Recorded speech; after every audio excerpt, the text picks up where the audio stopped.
Welcome to an extremely special video. We are on the newly formed and operating Washington, Idaho, and Montana Railway for their very first train. This moment has been years in the making by a very dedicated group of individuals who have given so much of their time and effort to see this vision realized. They achieved the monumental task of reviving a rail line that last saw service in 2018. The big contributor to all of this is Bennett Lumber just outside Princeton, Idaho, who is the sole customer on the WI&M for now. They have very much desired to ship by rail once again and have been the main financial benefactor behind this endeavor. This video will showcase the WI&M picking up the first set of empty center beam cars and bringing them to Bennett Lumber. After that, there is a bonus of some work train action with the loading and dumping of a ballast car. A big congratulations to the Washington, Idaho, and Montana Railway and Bennett Lumber. I hope you enjoy this special video.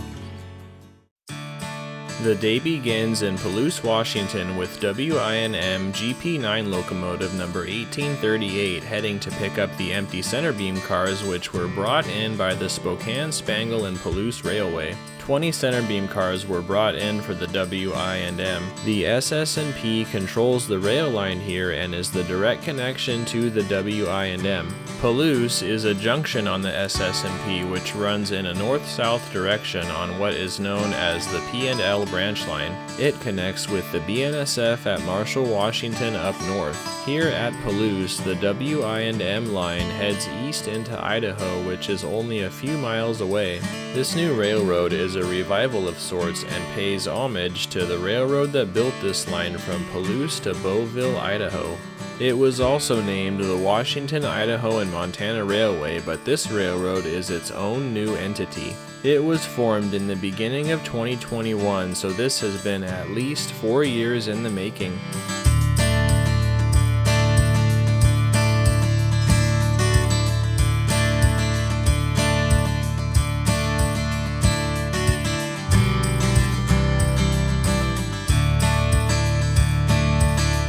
You're seeing the Palouse River in the scene here, and the railroad follows it for a lot of the video, which really makes for some fantastic scenery. The moment is here with the first string of cars being pulled.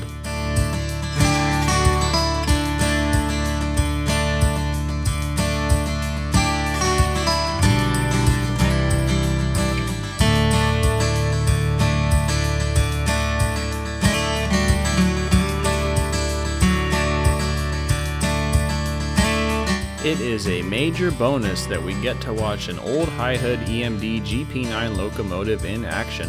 The 1838 was built in 1956 for the Great Northern, making it 70 years old next year, now sporting the Central Montana Railroad blue paint scheme where it used to call home. It is now owned by Western Rail and is leased to the WI&M. Some very nice touches are the vinyl decals on each side of the locomotive, which include their name, the old white pine route logo of the original WI&M Railway, and the Bennett Lumber logo on the other end.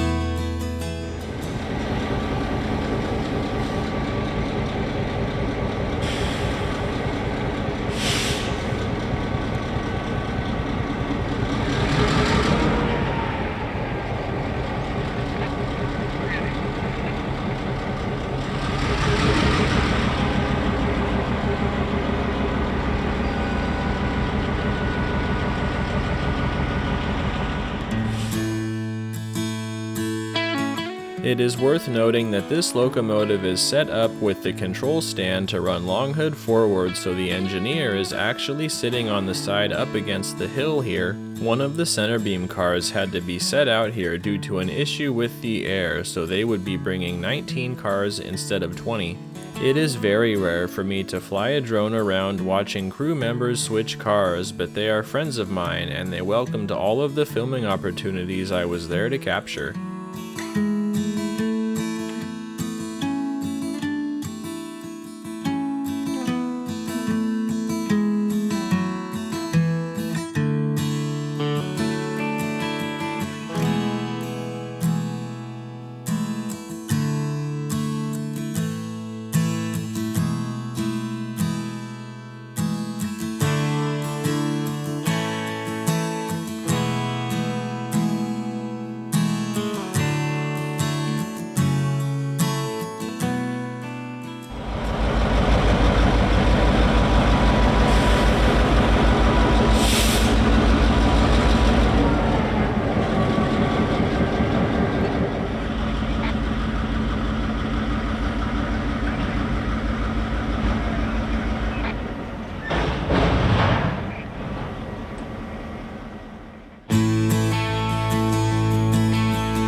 They are now ready and rolling out, heading east to Potlatch, Idaho and Bennett Lumber.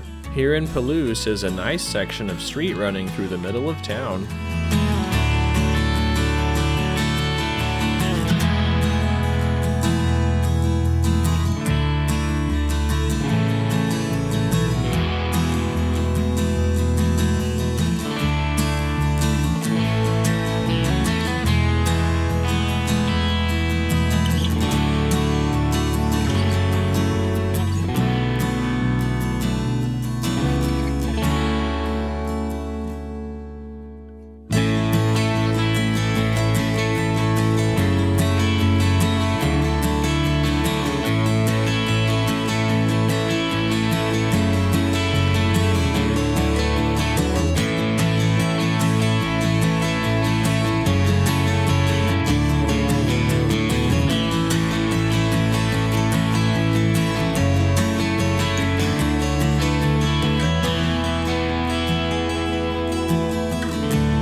They had to slow roll through this spot due to a mild kink in the track, but this is one of the more scenic sections of the line along the river.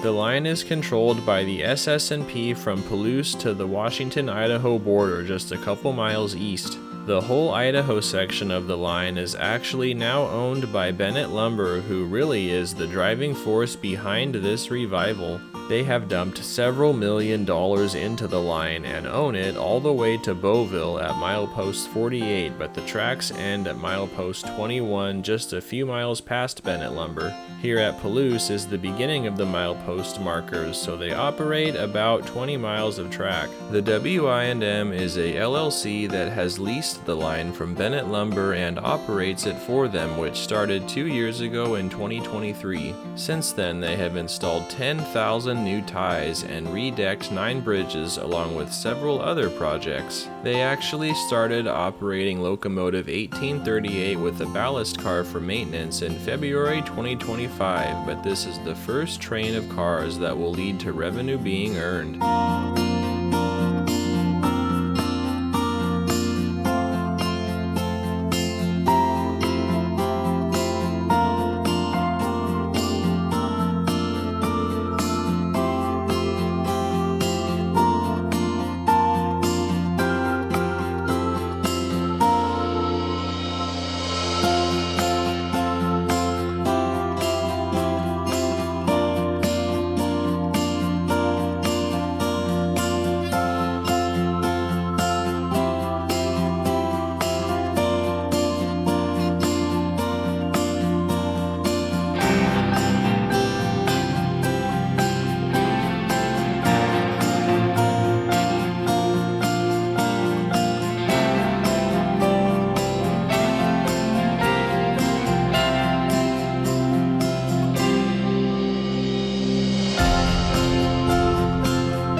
This spot on the river just east of Palouse is my favorite scenic section of the line.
I really wish I would have captured a bit more ground footage for the audio of the GP9 in action, but the goal was more so to capture the most scenic sections with the drone.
The train is now crossing from Washington into Idaho. The WI&M was built in 1906 between Palouse and Beauville with plans to build into Montana, but that was never achieved for two main reasons. One was a forest fire from 1910 along the North Fork Clearwater River which destroyed valuable timber. The other was an agreement with the Milwaukee Road for joint use of tracks at Beauville. The Milwaukee Road had built a line through Beauville which connected to St. Mary's up north and then Montana from there via their Pacific Extension main line.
About halfway along the line near milepost 11, the train is approaching Potlatch. Here in town on display is the original WI&M's first steam locomotive number 1, which was built for them by Alco in 1906. I had planned to stop by here later and get a closer look at the number 1 to add to this video, but the excitement of the day led me to forget to come back. I am sorry about that.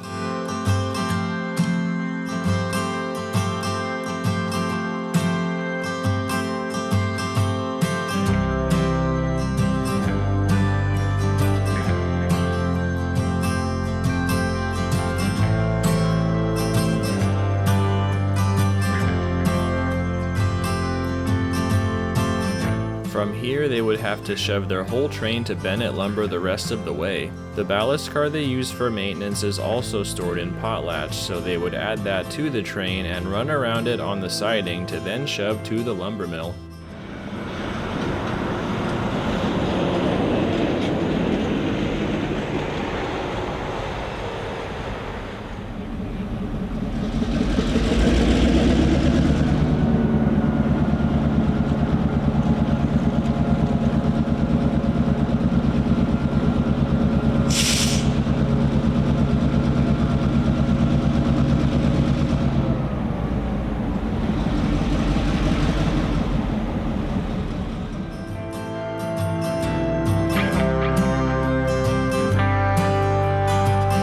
The train is about to pass the historic depot, which is owned by the Washington, Idaho, and Montana History Preservation Group. The depot houses their office along with several other offices rented by local businesses. There are also several pieces of equipment here, including a thrall door boxcar and the last W.I.M. caboose.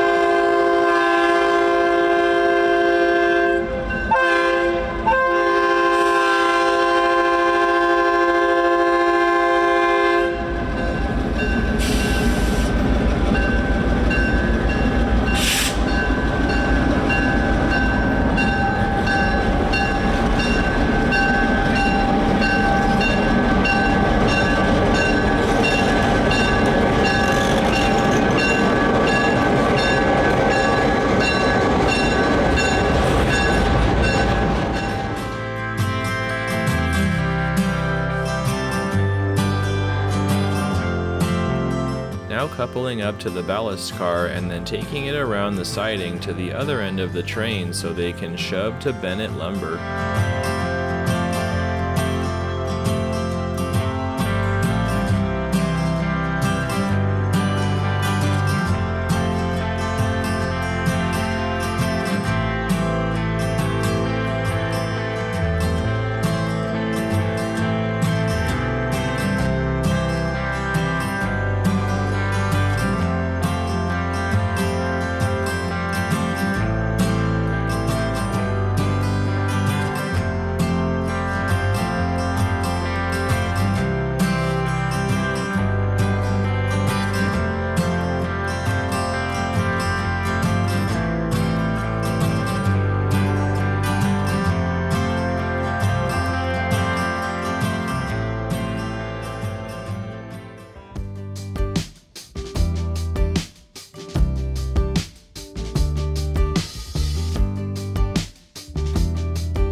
Now successfully shoving, the train is on the east end of Potlatch along another scenic section of the river. The conductor stands on the rear center beam car to protect the shove and call out car lengths over the radio to the engineer to know how far they are safe to continue shoving. They actually had a neat little air horn hooked up to this rear car so the conductor could blow it at crossings, but unfortunately I failed to get any audio of it.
They are now passing through Princeton and only have a few miles left to Bennett Lumber.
They have arrived. This was another big moment for the railroad and the lumber mill. Up to this point, it had been a very trying time to get these cars here. Only a handful of cars are planned to be loaded at first. The rest will be stored here and pulled from the main track to spot in this spur as the mill needs them.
Just a couple more miles from here is the end of track, as well as a short siding at Harvard, which the W.I.N.M. hopes to bring back into service soon. Once that happens, they won't have to do this long shove from Potlatch anymore.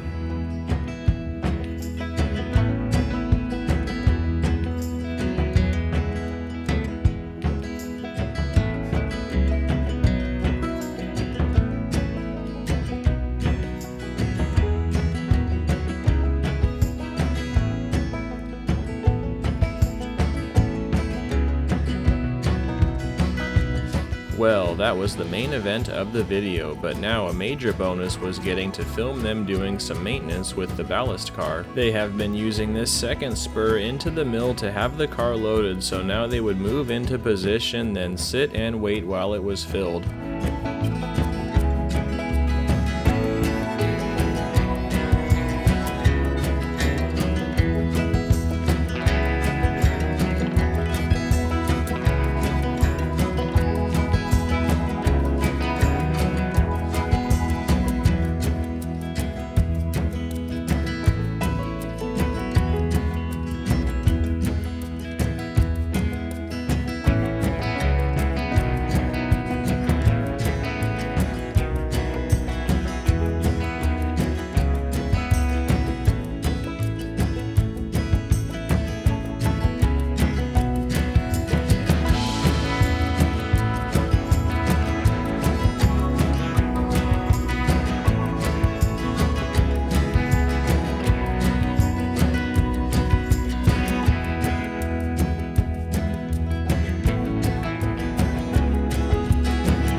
Now loaded up and on the move, this load will be dumped on a curve on the outskirts of Potlatch.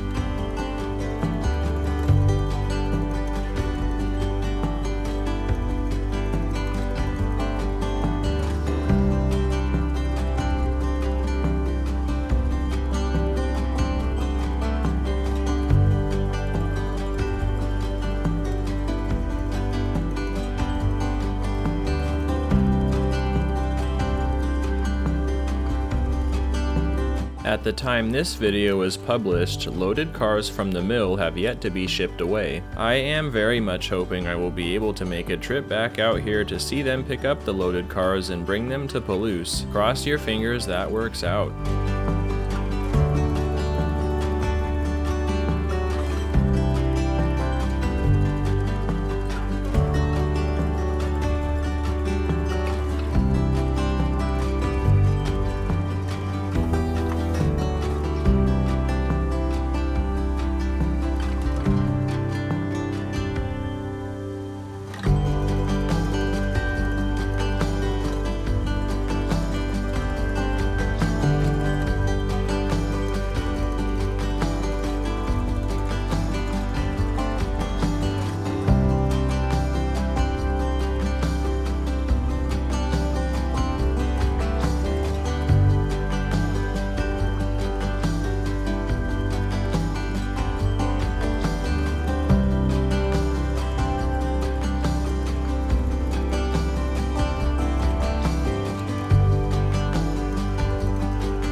Approaching Potlatch now, they will begin dumping the ballast on this curve.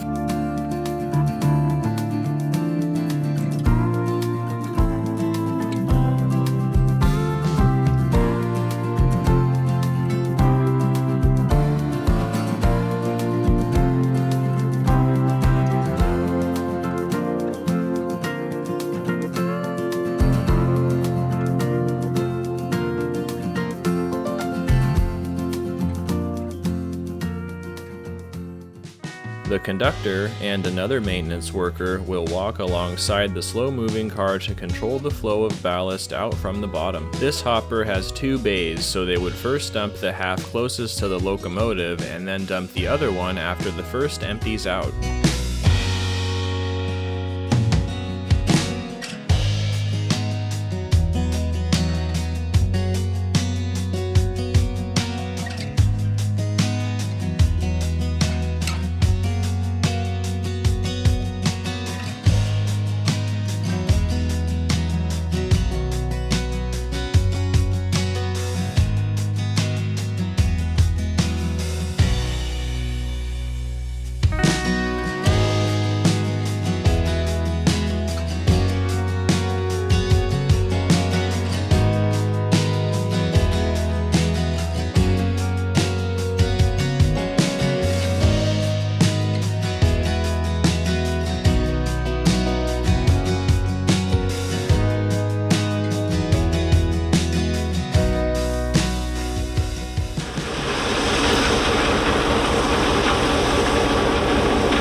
Just before they started dumping, they made a quick run back to the depot to refill their waters, so I'll end the video with that scene.